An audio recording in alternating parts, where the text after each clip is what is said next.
வணக்கம். இது news first weekend பிரதான செய்தி. உங்களுடன் இணைந்து கொள்ளும் நான் சந்திரிகா ஆறுமுகம். இன்றைய விரிவான செய்திகளுக்கு செல்லும் முன்னர் முதலில் தலைப்புச் செய்தி.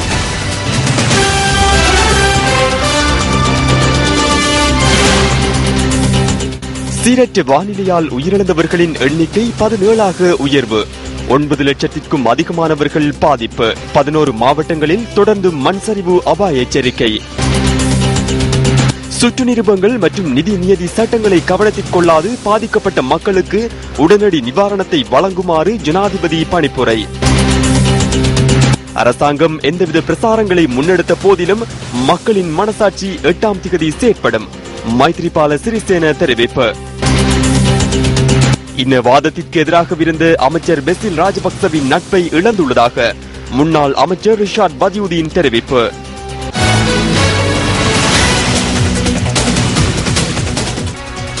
இனி விரிவான செய்திகள். சுற்று நிரூபங்கள் மற்றும் நிதி நியதி சட்டங்களை கவனத்தில் கொள்ளாது சீரற்ற வானிலையால் பாதிக்கப்பட்ட மக்களுக்கு உடனடி நிவாரணத்தை வழங்குமாறு அதிகாரிகளுக்கு ஜனாதிபதி மஹிந்த ராஜபக்ச பணிப்புரை விடுத்துள்ளார். அனுராதபுரம் மாவட்டத்தில் பாதிக்கப்பட்ட மக்களை இன்று சந்தித்த பின்னரே ஜனாதிபதி இந்த பணிப்புரையை விடுத்துள்ளார். பதுளை மாவட்டத்தில் இடம்பெறவிருந்த பல கூட்டங்களை ரத்து செய்த ஜனாதிபதி சீரற்ற வானிலையினால் பாதிக்கப்பட்ட மக்களுக்கான நிவாரண நடவடிக்கைகள் குறித்து அவதானம் செலுத்தினார். அனுராதபுரம் மாவட்டத்தில் பாதிக்கப்பட்ட மக்கள் தங்க வைக்கப்பட்டுள்ள முகாம்களுக்கு சென்ற ஜனாதிபதி அந்த மக்களின் நலன்கள் குறித்து விசாரித்துள்ளார். அதன் பின்னர் அரசியல் பிரதிநிதிகள் மற்றும் நிவாரணப் பணிகளில் ஈடுபடும் அதிகாரிகளுடன் ஜனாதிபதி கலந்துரையாடினார். பாதிக்கப்பட்ட மக்களுக்கு விரைவாக அனைத்து நிவாரணப் பணிகளையும் முன்னெடுக்குமாறு அதிகாரிகளுக்கு ஜனாதிபதி ஆலோசனை வழங்கியுள்ளார். தற்போது நாட்டில் ஏற்பட்டுள்ள சீரற்ற வானிலை வழமைக்கு திரும்பியதன் பின்னர் பாதிக்கப்பட்ட மக்களின் உடைமைகளை மீண்டும் பெற்றுக்கொள்ள அரசாங்கம் நிதியுதவி வழங்குவதற்கும் முப்படைகளின் ஒத்துழைப்புடன் வீடுகளை அமைத்துக் கொடுக்கவும் இதன்போது தீர்மானித்துள்ளதாக ஜனாதிபதி ஊடக பிரிவு குறிப்பிடுகிறது. அத்துடன் நீர்த்தேக்கங்களில் காணப்படும் சட்டவிரோத கட்டுமானங்கள் தொடர்பிலும் சட்ட நடவடிக்கை எடுக்கவும் இதன்போது ஜனாதிபதி ஆலோசனை வழங்கியுள்ளார்.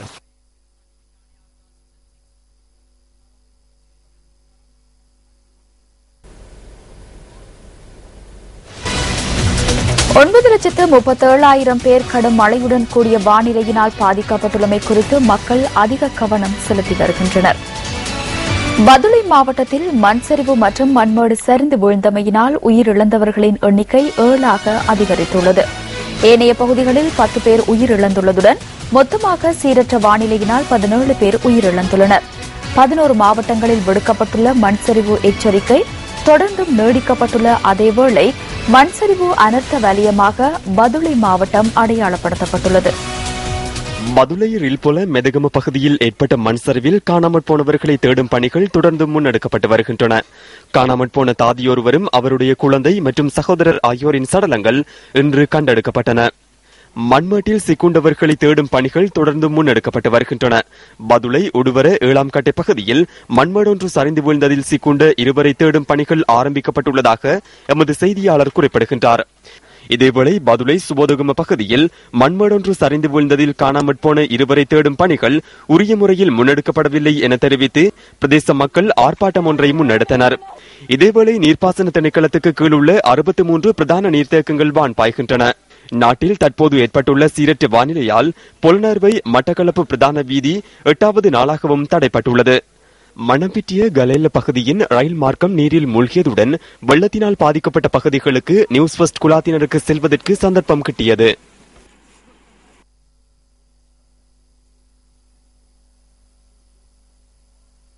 மணம்பிட்டிய பகுதியை அண்மித்துள்ள சில கிராமங்கள் வெள்ளத்தில் மூழ்கியுள்ளன. வெள்ளப்பெருக்கினால் பாதிக்கப்பட்ட மக்கள் தற்காலிக முகாம்களில் தங்க வைக்கப்பட்டுள்ளனர். கண்டி யாழ்ப்பாணம் A9 வீதியில் உள்ள பாலம் ஒன்று உடைந்து வீழ்ந்தமையினால் போக்குவரத்து நடவடிக்கைகள் பாதிக்கப்பட்டுள்ளன.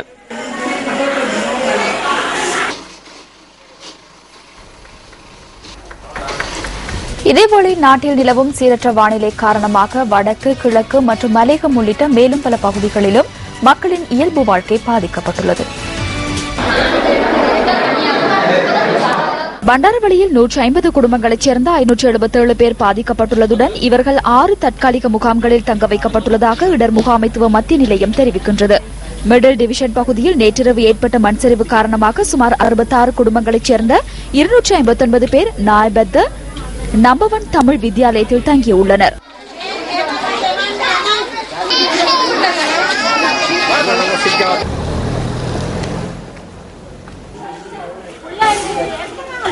வலிமட குருத்தலாவ ஆறாம்கட்டை பகுதியில் 21 குடும்பங்களைச் சேர்ந்த 80 பேர் குருத்தலாவ முஸ்லிம் மத்திய கல்லூரியில் தங்கியுள்ளதாக எமது பிராந்திய செய்தியாளர் தெரிவித்தார்.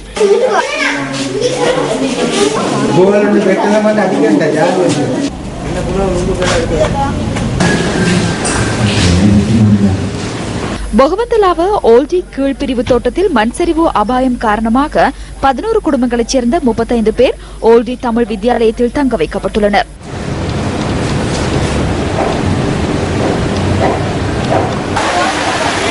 கண்டி மெததும்பர பகுதியில் உள்ள வீடுகளின் சுவர்களில் வெடிப்பு ஏற்பட்டுள்ளமையினால் அந்த பகுதியைச் சேர்ந்த சுமார் 30 குடும்பங்கள் கொட்டஹங்க சிறுவர் பராமரிப்பு நிலையத்தில் தற்காலிகமாக தங்க வைக்கப்பட்டுள்ளனர்.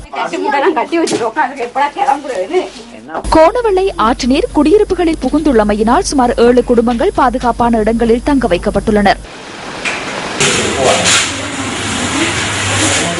மட்டக்களப்பு மாவட்டத்தில் 1,36,949 பேர் பாதிக்கப்பட்டுள்ளதாக இடர் முகாமைத்துவ நிலையம் தெரிவிக்கின்றது. இவர்களுள் 6,643 குடும்பங்களைச் சேர்ந்த 22,293 பேர் 79 தற்காலிக முகாம்களில் தங்க வைக்கப்பட்டுள்ளனர்.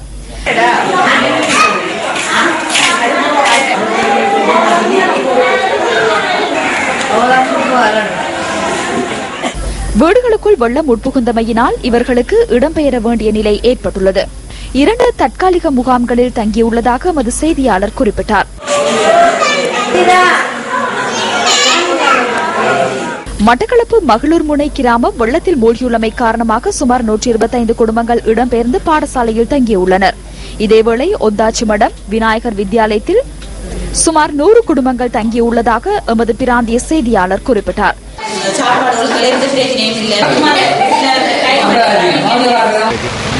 திருகோணமலை மாவட்டத்தில் 12,645 பேர் இடம்பெயர்ந்து 43 தற்காலிக முகாம்களில் தங்கியுள்ளனர். கிண்ணியா பிரதேச செயலாளர் பிரிவில் 99 வீடுகள் பகுதி அளவிலும் 12 வீடுகள் முழுமையாகவும் சேதமடைந்துள்ளமையால் இந்த வீடுகளில் வசித்த மக்கள் இடம்பெயர்ந்து 2 நலன்புரி முகாம்களில் தங்கியுள்ளனர். மூதூர் பகுதியில் வெள்ளம் வீடுகளுக்குள் உட்புகுந்தமையினால் அந்த பகுதி மக்கள் இடம்பெயர்ந்து 3 தற்காலிக முகாம்களில் தங்கியுள்ளனர். கிளிநொச்சி மாவட்டத்தில் இரணிமடு குளம் உட்பட பல குளங்கள் வான் பாய்வதால் வீடுகளில் வெள்ளம் தேங்கியுள்ளது. இதன் காரணமாக 3,845 பேர் 10 தற்காலிக முகாம்களில் தங்க வைக்கப்பட்டுள்ளனர்.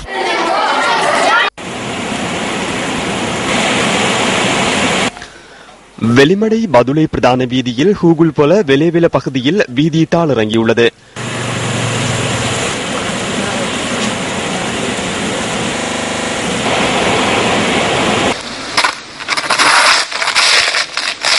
வெளிமடை குருத்தலாவு 6ஆம் கட்டை பகுதியில் சில வீடுகளின் மீது மண்மேடு சரிந்து வீழ்ந்துள்ளது.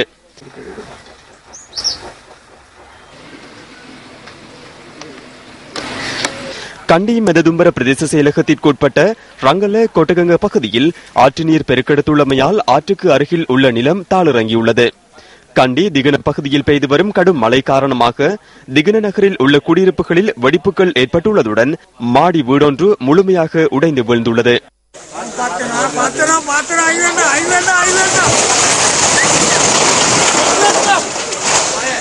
அக்கரப்பத்தனை டயகம பசுமலை ஓல்புரூக் ஆகிய பகுதிகளில் விளை நிலங்களுக்குள் வெள்ளம் உட்புகுந்துள்ளது. இதன் காரணமாக லீக்ஸ், கரட், போஞ்சி, கோவா ஆகிய பயிர்கள் முழுமையாக அழிவடைந்துள்ளன. இதனால் தாம் பாரிய நஷ்டத்தை எதிர்நோக்கியுள்ளதாக விவசாயிகள் தெரிவிக்கின்றனர். வெள்ளம் காரணமாக ஒலுவில் தென்கிழக்கு பல்கலைக்கழகம் மறு அறிவித்தல் வரை மூடப்பட்டுள்ளது.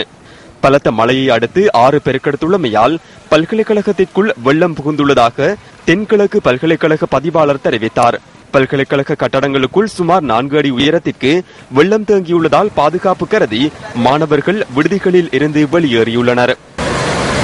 புத்தளம் சிலாபம் வீதியின் லுனுவோயா பாலம், பங்கதனிய பாலம், 61வது மைல்கல் ஆகிய பகுதிகளில் வெள்ளம் பாய்வதனால் சிறிய வாகனங்களின் போக்குவரத்துக்கு போலீசார் தடை விதித்துள்ளனர். தப்போவ, தெதுருவோயா, எங்கினிமிட்டிய மற்றும் ராஜாங்கனை ஆகிய நீர்த்தேக்கங்களில் வான் பாய்வதாக எமது செய்தியாளர் குறிப்பிட்டார். நீர்த்தேக்கங்களுக்கு அண்மையில் வாழும் மக்கள் அவதானத்துடன் இருக்குமாறு மாவட்ட இடர் முகாமைத்துவ நிலையம் அறிவுறுத்தல் விடுத்துள்ளது.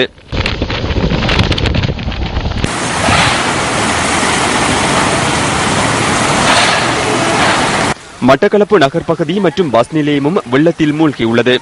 பஸ் நிலையத்திற்கு செல்லும் பயணிகள் பாரிய அசௌகரியங்களுக்குள்ளாவதாக எமது செய்தியாளர் குறிப்பிட்டார்.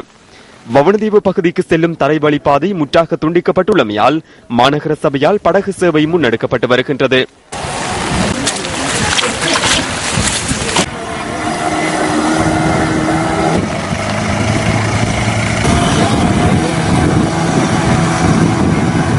மட்டக்களப்பு மாங்காடு பகுதியில் வீதிகள் வெள்ளத்தில் மூழ்கியுள்ளமை காரணமாக போக்குவரத்துக்கு இடையூறு ஏற்பட்டுள்ளது.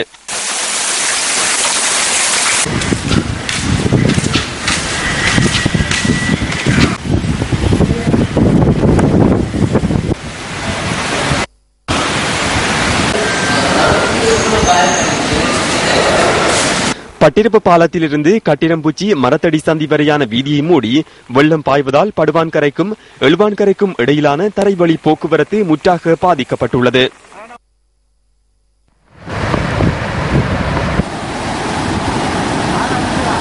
இதேவேளை உன்னிச்சை குளத்தின் வான்கதவுகளும் திறந்துவிடப்பட்டுள்ளன.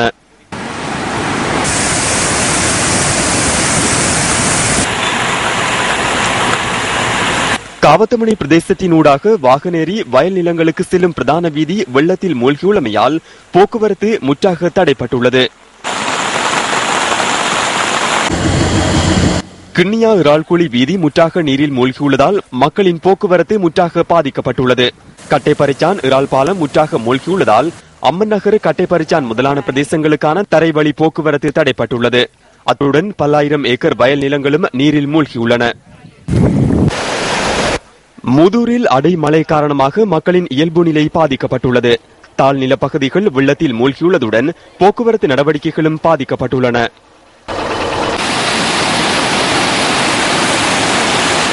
இரணிமடு குளம் மற்றும் கல்மடு உள்ளிட்ட பல குளங்களில் வான் பாய்வதால் ஊரியான், புளியம்பொக்கனை, தர்மபுரம், பெரிய பரந்தன், கண்டாவளை, நாகேந்திரபுரம், சிவபுரம், முரசுமோட்டை மற்றும் பன்னங்கண்டி ஆகிய பகுதிகள் வெள்ளத்தில் பாதிக்கப்பட்டுள்ளன.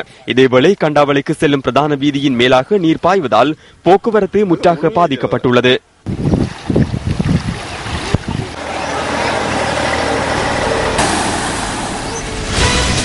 சீரற்ற வானிலை காரணமாக கல்வி பொதுத்தராதர சாதாரண தர பரீட்சையின் விடைத்தாள் மதிப்பீட்டு பணிகள் முன்னெடுக்கப்படும் சில மத்திய நிலையங்களின் மதிப்பீட்டு பணிகள் தற்காலிகமாக இடைநிறுத்தப்பட்டுள்ளதாக பரீட்சைகள் திணைக்களம் அறிவித்துள்ளது.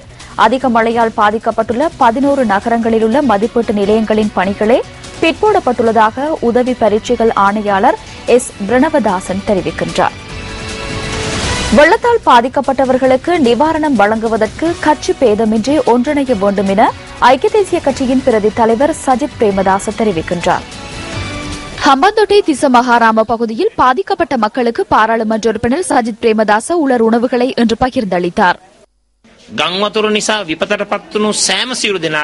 வெள்ளம் காரணமாக பாதிக்கப்பட்டுள்ள அனைவருக்கும் சுற்று நிருபங்களை விடுத்து நிபந்தனைகளற்று அதிகபட்ச நிவாரணங்களை வழங்குமாறு தற்போதைய அரசாங்கம் மற்றும் அதிகாரிகளிடம் இந்த தருணத்தில் நாம் கோரிக்கை விடுக்கின்றோம். கட்சி எதிர்க்கட்சி பேதமின்றி பாதிக்கப்பட்ட மக்களுக்கு நிவாரணம் வழங்குவது எம் அனைவரினதும் பொறுப்பாகும். வெள்ளத்தினால் ஏற்பட்டுள்ள சேதத்தை எந்தவொரு சந்தர்ப்பத்திலும் அரசியல் லாபத்திற்காக நாம் பயன்படுத்த மாட்டோம். யோதபாவி மற்றும் அருகிலுள்ள சிறு குளங்கள் பெருக்கெடுத்துள்ளமையால் பாதிக்கப்பட்டுள்ள மக்கள் எதிர்நோக்கும் பிரச்சினை தொடர்பிலும் சஜித் பிரேமதாச நேற்று மாலை ஆராய்ந்தார். இயற்கை அனர்த்தங்களில் பாதிக்கப்படுகின்ற மக்களுக்கு அனைத்து சந்தர்ப்பங்களிலும் நிவாரணங்களை வழங்கும் சக்தி சிரச நிவாரண யாத்திரையில் இம்முறை ஜான் கீல்ஸ் நிறுவனமும் இணைந்துள்ளது.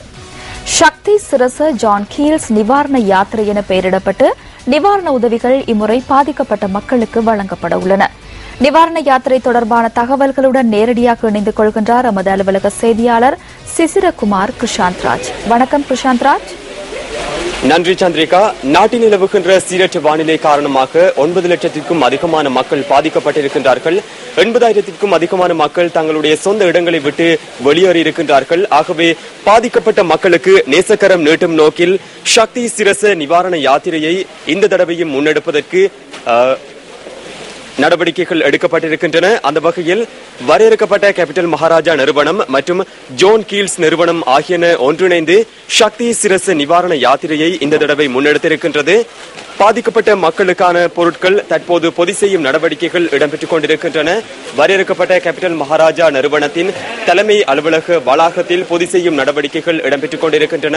இந்த நடவடிக்கைகளில் உங்களால் காணக்கூடியதாக இருக்கும் நியூஸ் ஃபர்ஸ்ட் குழுவினர் மற்றும் வரையறுக்கப்பட்ட கேபிட்டல் மகாராஜா நிறுவனத்தின் ஊழியர்கள், அதேபோன்று ஜோன் கீல்ஸ் நிறுவனத்தின் ஊழியர்கள் இணைந்து தற்போது பொதி செய்யும் நடவடிக்கைகளில் ஈடுபட்டுக் கொண்டிருக்கின்றார்கள். அநேகமான பொருட்களை பொதி செய்யும் நடவடிக்கைகள் நிறைவு பெற்றிருக்கின்றன. டின்மீன், பால்மா, பருப்பு உள்ளிட்ட பொருட்கள் தற்போது பொதி செய்யப்பட்டிருக்கின்றன. இந்த பொதி செய்யும் நடவடிக்கைகள் நிறைவு பெற்றதன் பின்னர் நாளைய தினம் ஒரு வாகன தொடரணி பாதிக்கப்பட்ட பிரதேசத்திற்கு பயணிக்கவிருக்கின்றது. பாதிக்கப்பட்ட மக்களுக்கு நேசக்கரம் நீட்டும் நோக்கிலேயே இந்த நடவடிக்கையை வரையறுக்கப்பட்ட கேபிட்டல் மகாராஜா நிறுவனமும் ஜோன் கீல்ஸ் நிறுவனமும் இணைந்து முன்னெடுத்திருக்கின்றன. தற்போது பொதி செய்யும் நடவடிக்கைகள் நிறைவு பெற்றிருக்கின்றன. இந்த பொதி செய்யும் நடவடிக்கைகளில் நியூஸ் ஃபர்ஸ்ட் குழுவினரும் வரையறுக்கப்பட்ட கேபிட்டல் மகாராஜா நிறுவனத்தின் ஊழியர்களும் அதேபோன்று ஜோன் கீல்ஸ் நிறுவனத்தின் ஊழியர்களும் இணைந்து பொதி செய்யும் நடவடிக்கைகளில் ஈடுபட்டுக் கொண்டிருக்கின்றார்கள்.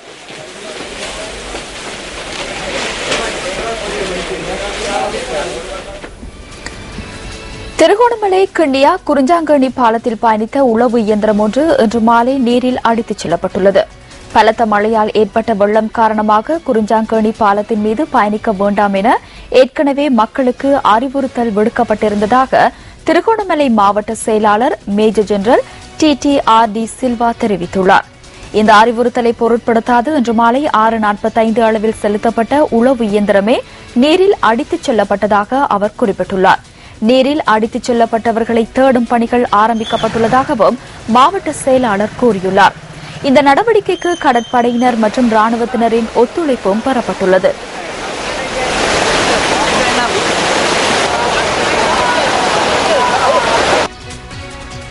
இனவாதத்துக்கு எதிராக தம்முடன் இருந்த அமைச்சர் பசில் ராஜபக்சவின் நட்பை தாம் இழந்து நிற்பதாக பாராளுமன்ற உறுப்பினர் ரிஷாட் பதியுதீன் தெரிவிக்கின்றார். அம்பாறை கல்முனை பகுதியில் கட்சி ஆதரவாளர்களுடன் நேற்று நடைபெற்ற நிகழ்வொன்றில் கருத்து தெரிவிக்கும் போதே அவர் இதனை குறிப்பிட்டார். என்னுடைய நல்ல நண்பர் பசில் ராஜபக்ச அவர் ஒரு நல்ல மனிதர். அவருடைய நட்பு இன்னும் என்னை வேதனையிலே வாட்டுகின்றது. எந்த அழுங்கமையாக இருக்கலாம், கிரேன்பாஸாக இருக்கலாம், அந்த இனவாத செயல் இருக்கலாம், அவர் எதிரானவர். அவர் மட்டும்தான் எதிரானவர். என்னோடுதான் அந்த விடயத்தில் அவர் எங்களுக்கு சார்பாக இருந்தவர். ஏன் அவர் ஒரு நேர்மையானவர். அப்படிப்பட்ட ஒரு நல்ல மனிதனுடைய நட்பு இன்று நான் இழந்து நிற்கின்றேன். எல்லாவற்றையும் நாங்கள் வைத்து பார்த்தோம். எங்களுடைய சமூகத்துக்கு நடந்த அநியாயம். இந்த ஜனாதிபதி இன்னும் ஒரு முறை வருவாராக இருந்தால் எங்களுடைய எதிர்காலம் எவ்வாறு அமையும் என்று 60 வீதத்தில் இருந்த மஹிந்த ராஜபக்ச 40 வீதமாக குறைந்து விட்டார். பயத்திலே இன்று தடுமாறிக் கொண்டிருக்கிறார். நாங்கள் வந்த பிறகும் எங்களை அழைக்கிறார். முன்னாள் அமைச்சர் ரிஷாட் பதியுதீன் தொடர்பில் மக்களிடையே அச்சம் காணப்பட்டதாக பாராளுமன்ற உறுப்பினர் ஹுனைஸ் ஃபாரூக் தெரிவிக்கின்றார். வவுனியா பட்டாணிச்சூர் புளியங்குளம் பகுதியில் நேற்றிரவு இடம்பெற்ற தேர்தல் பிரசார கூட்டம் ஒன்றில் கலந்து கொண்டு கருத்து தெரிவித்த போதே அவர் இதனை குறிப்பிட்டார். ரிஷாட் அமைச்சர் உள்ளே வந்துவிட்டார். உங்களுக்கு என்ன நடக்கப் போகிறது? இந்த மைத்திரிபால் அணிக்கு என்ன நடக்கப் போகிறது? இந்த வன்னிக்கு என்ன நடக்கப் போகிறது என்று நாங்கள் பயப்படுகின்றோம் என்று தொலைபேசியில் சொல்கின்றார்கள். பயப்பட தேவையில்லை. இது எனது வீடு. ஐக்கிய தேசிய கட்சி என்பது வன்னி மாவட்டத்தின் பிரதம அமைப்பாளராக எனக்கு பதவி தந்திருக்கின்றார்கள். இந்த வீட்டுக்குள் அவர் விருந்தாளி வந்திருக்கிறார். வரலாம், போகலாம். எந்த நேரமும் கதவு திறந்திருக்கின்றது. ஆனால் வந்தவருக்கு நாங்கள் விருந்தளிக்க வேண்டும். வந்தவரை நாங்கள் வரவழைத்திருக்கின்றோம். ரிஷாட் பதியுதீன் அவர்களது கடந்த கால அந்த ஆட்சியில் சாதாரண மக்கள் அச்சம் கொண்டிருப்பதை நான் காணக்கூடியதாக இருக்கின்றது. நானும் 4 வருடம் அவரோடு பயணித்தவன் என்ற வகையில் மிகவும் நான் கவலைப்படக்கூடியவனாக இருக்கின்றேன். அவரை கண்டால் சாதாரண மக்கள் பயத்தோடு இருப்பதை நாங்கள் காணக்கூடியதாக இருக்கின்றது. இந்த அரசியல் கலாச்சாரம் மாற்றப்பட வேண்டும். இந்த நாடு மாத்திரமல்ல, வன்னியிலும் அரசியல் கலாச்சாரம் சீரழிந்திருக்கின்றது. பேச்சு சுதந்திரம், கேட்கின்ற உரிமை, கருத்தறியும் சுதந்திரம் இந்த நாட்டில் அரசியல் அமைப்பில் சொல்லப்பட்டிருக்கிறது. ஆனால் வன்னி அரசியலில் அது இல்லை. மஹிந்த சிந்தனை உலகை வெல்லும் பாதை தேர்தல் விஞ்ஞாபனத்தை மல்வத்து மற்றும் அஸ்கிரிய பீடங்களின் மகாநாயக்க தேரர்கள் உள்ளிட்ட மகா சங்கத்தினரிடம் ஜனாதிபதி இன்று சமர்ப்பித்தார். கண்டி வரலாற்று சிறப்புமிக்க ஸ்ரீ தனதா மாளிகைக்கு சென்று இன்று காலை வழிபாடுகளில் ஈடுபட்ட ஜனாதிபதி மஹிந்த ராஜபக்ச பின்னர் மல்வத்து விஹாரைக்கு சென்றார். பின்னர் அஸ்கிரிய மகாவிகாரைக்கு சென்ற ஜனாதிபதி அஸ்கிரிய பீடத்தின் மகாநாயக்கர் உடுகம ஸ்ரீ புத்தராக்கித தேரரிடம் தனது தேர்தல் விஞ்ஞாபனத்தை சமர்ப்பித்தார். இதன்போது ஜனாதிபதிக்கு மகா சங்கத்தினர் ஆசி வழங்கினர். இதேவேளை ஐக்கிய தேசிய கட்சியின் பாத்ததும்பர தொகுதி அமைப்பாளர் மத்திய மாகாண சபையின் உறுப்பினர் சித்ரா மந்திலக்க ஜனாதிபதி மஹிந்த ராஜபக்சவுக்கு ஆதரவு வழங்கி ஐக்கிய மக்கள் சுதந்திர கூட்டமைப்புடன் இணைந்தார். கண்டியில் உள்ள ஜனாதிபதி மாளிகையில் இன்று முற்பகல் ஜனாதிபதியை அவர் சந்தித்தார். 1977 ஆண்டிலிருந்து ஐக்கிய தேசிய கட்சியில் வினைத்திறனான அரசியலில் ஈடுபட்டு வந்த சித்ரா மந்திலக்க 2001 ஆண்டு பாராளுமன்றத்தை பிரதிநிதித்துவப்படுத்தினார். தகவல் தொழில்நுட்பத்தில் இடம்பெறும் குற்றங்களை ஆராய்வதற்கு புதிய சட்ட கட்டமைப்பை தயாரித்து வருவதாக ஜனாதிபதி மஹிந்த ராஜபக்ச தெரிவிக்கின்றார். கலிகமுவ விசோவல ரஜமகா விகாரையில் நிர்மாணிக்கப்பட்ட நெனசல நிலையத்தை திறந்து வைத்த சந்தர்ப்பத்திலேயே ஜனாதிபதி இதனை கூறினார். ஜனாதிபதி மஹிந்த ராஜபக்சவின் எண்ணக்கருவுக்கு அமைய 2005 ஆண்டு ஆரம்பிக்கப்பட்ட 1000 நெனசல கணனி நிலையங்கள் திட்டத்தின் 1000வது நிலையம் கலிகமுவ விசவல ரஜமகா விகாரையில் நேற்று திறந்து வைக்கப்பட்டது. இந்த சந்தர்ப்பத்தை அடையாளப்படுத்தும் வகையில் விசேட நினைவு முத்திரை வெளியிடப்பட்டது.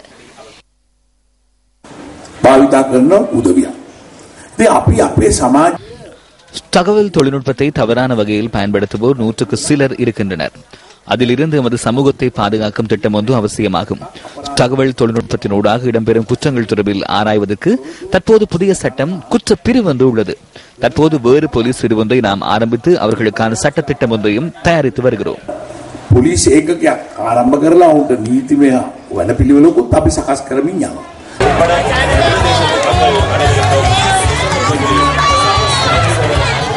இதேவேளை இபாகமுவ ஹிரியால பிரதேசத்தில் நடைபெற்ற பொதுக்கூட்டத்திலும் ஜனாதிபதி நேற்று பங்கேற்றார்.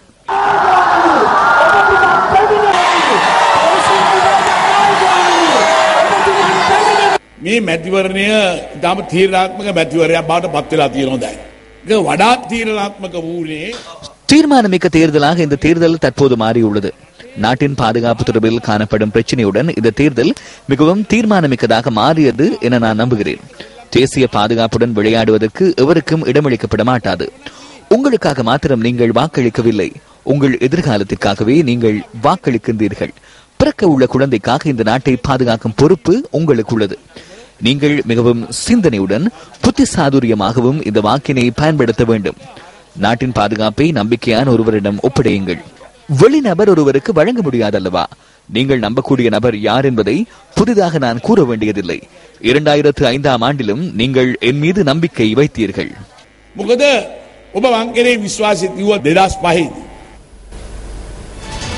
அரசாங்கம் எத்தகைய பிரசார நடவடிக்கைகளை முன்னெடுத்தாலும் பொதுமக்களின் மனசாட்சி எதிர்வரும் 8ஆம் தேதி செயற்படும் என புதிய ஜனநாயக முன்னணியின் ஜனாதிபதி வேட்பாளர் மைத்ரிபால சிறிசேன தெரிவித்துள்ளார்.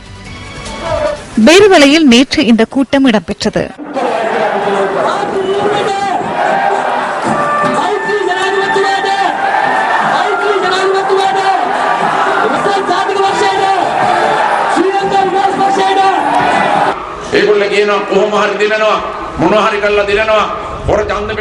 எவ்வகையிலேனும் வெற்றி பெறுவதாக அவர்கள் கூறுகின்றனர்.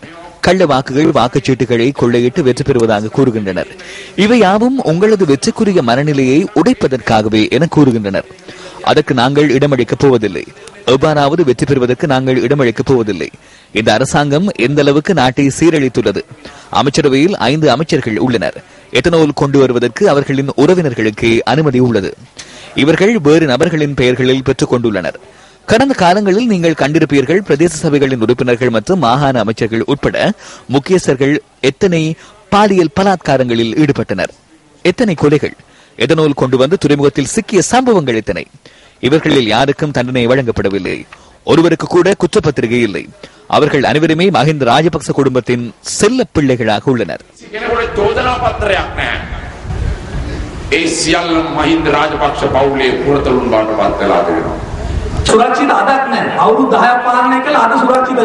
பாதுகாப்பான நிகழ்காலத்தை காண முடியவில்லை. 10 ஆண்டுகள் நாட்டை ஆட்சி செய்தும் பாதுகாப்பில்லை. பாதுகாப்பான நாளை நமக்கு எப்போது கிடைக்கும்?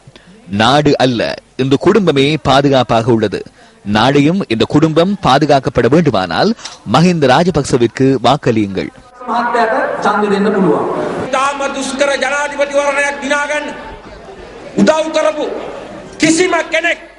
மிகவும் நெருக்கடியான ஜனாதிபதி தேர்தலை வெற்றி பெறுவதற்கு ஒத்துழைப்பு வழங்கிய யாரும் இந்த மஹிந்த ராஜபக்சவுடன் இல்லை.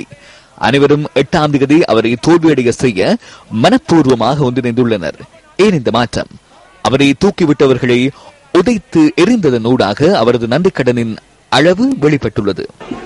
එතුමාගේ කෙලෙහි ගුණේ ප්‍රමාණය එතුමාව ඉහළට ඔසවලා තියපු මිනිස්සුන්ට පයින් ගහපු ගැහිල්ලෙම හොඳටම තේරුණා. මේ යුද්ධයෙන් පස්සේ මහින්ද රාජපක්ෂ කුරිරු නායකයෙක් බවට පත් වුණා. யுத்தத்தின் பின்னர் மஹிந்த ராஜபக்ச கொடூர தலைவராக மாறினார். நாம் வெளியில் வரும்போது சேத்திரனற்ற தலைவரானார். சிவன் குமாரதுங்கவின் புதல்வி மல்ஷா குமாரதுங்க செல்ல உள்ளதாக கேள்விப்பட்டு விமான நிலையத்தில் இருந்து நேரடியாக அவரை சந்திக்க மஹிந்த ராஜபக்ச சென்றார்.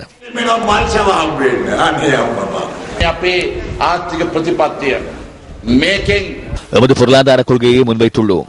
10,000 ரூபாவால் சம்பளத்தை அதிகரிப்பதாக கூறினோம். 10 ஆண்டுகளில் என்னால் கொடுக்க முடியாததை மைத்ரிபால சிறிசேன எவ்வாறு கொடுப்பார் என மஹிந்த ராஜபக்ச சவால் விடுக்கிறார். உங்களது இயலாமையையும் எங்களது இயலுமையையும் ஒப்பிட வேண்டாம். நாங்கள் வழங்குவோம் என்றால் வழங்குவோம்.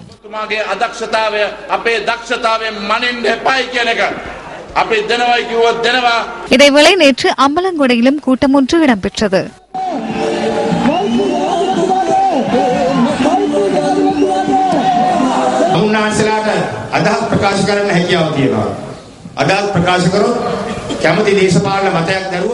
உங்களால் கருத்து தெரிவிக்க முடிகிறதா?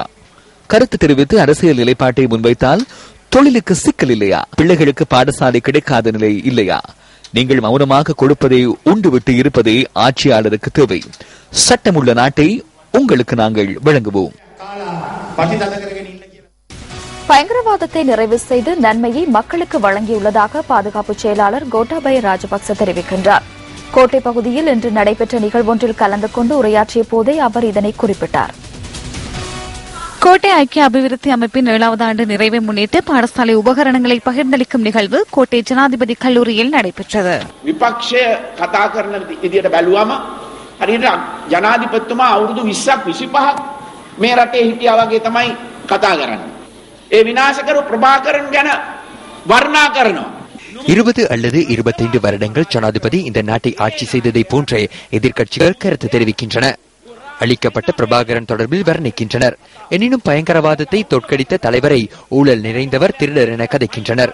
4 வருடங்களின் பின்னர் அவரை காலால் உதைத்து வெளியேற்ற முயற்சிக்கின்றனர். ஜனாதிபதிக்கு பொறுப்பு வழங்கப்படும் போது 75% யுத்தத்தை நிறைவு செய்து அவரிடம் கையளிக்கப்பட்டதாக சிலர் கூறுகின்றனர். 25% யுத்தம் மாத்திரமே காணப்பட்டதாம். அப்படியென்றால் LTTE இந்த நாட்டின் அரைவாசியை ஆட்சி செய்துள்ளது, வடக்கு மற்றும் கிழக்கை ஆட்சி செய்துள்ளது. அவ்வாறு கூறுகின்றவர்களது காலப்பகுதியில் முல்லைத்தீவு முழுமையாக இல்லாது போனது. ஆனையிரவு முதல் முகமாலை வரை பின்வாங்கினார்கள். எமது 6000 ராணுவத்தினர் உயிரிழந்தனர். 25,000க்கும் மேற்பட்டோர் தமது கைகளையும் கால்களையும் இழந்தனர். அவற்றை தியாகம் செய்தே இந்த யுத்தத்தை வெற்றி கொண்டோம். முன்னாள் ஜனாதிபதிக்கு நாடு இருந்த நிலைமை கூட நினைவில் இல்லை. இவ்வாறு தெளிவில்லாதவர்களுக்கு இந்த நாட்டை ஒப்படைத்தால் 80ஆம் ஆண்டு காலப்பகுதியை போன்றதொரு இடத்திற்கு நாம் சென்று விடுவோம். இந்த பாதுகாப்பு நிலைமை அவர்களுக்கு புரிவதில்லை.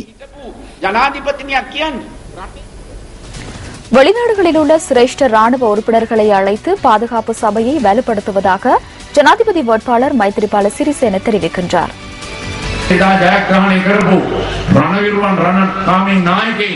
யுத்தத்தை வெற்றி கொண்ட ராணுவ தளபதிகளுக்கு தூதுவர் பதவிகளை வழங்கி வெளிநாடுகளுக்கு அனுப்பியுள்ளனர். எமது அரசாங்கத்தின் கீழ் அவர்களை மீண்டும் நாட்டிற்கு அழைத்து தேசிய பாதுகாப்பு சபையை வலுப்படுத்துவோம்.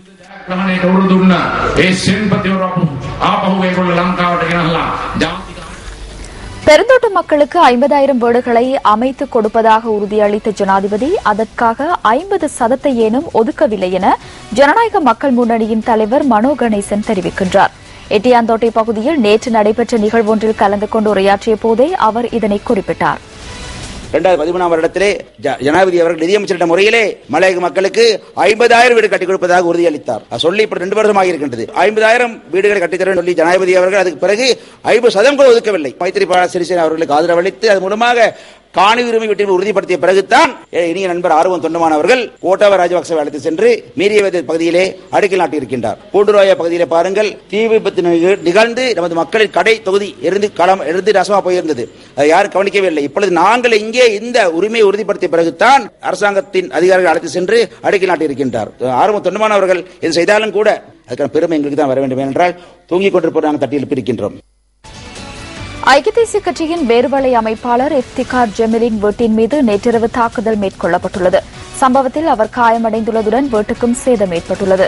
வேறுவலை நகரில் மைத்ரிபால சிறிசேனவுக்கு ஆதரவு தெரிவித்து இடம்பெற்ற கூட்டத்தின் பின்னர் தனது வீட்டை நோக்கி சென்றபோதே இவ்வாறு தாக்கப்பட்டதாக இஃப்திகார் ஜெமில் தெரிவித்துள்ளார். இது தொடர்பான விரிவான தகவல்களை நியூஸ் ஃபர்ஸ்டின் அடுத்த பிரதான செய்தியில் எதிர்பாருங்கள்.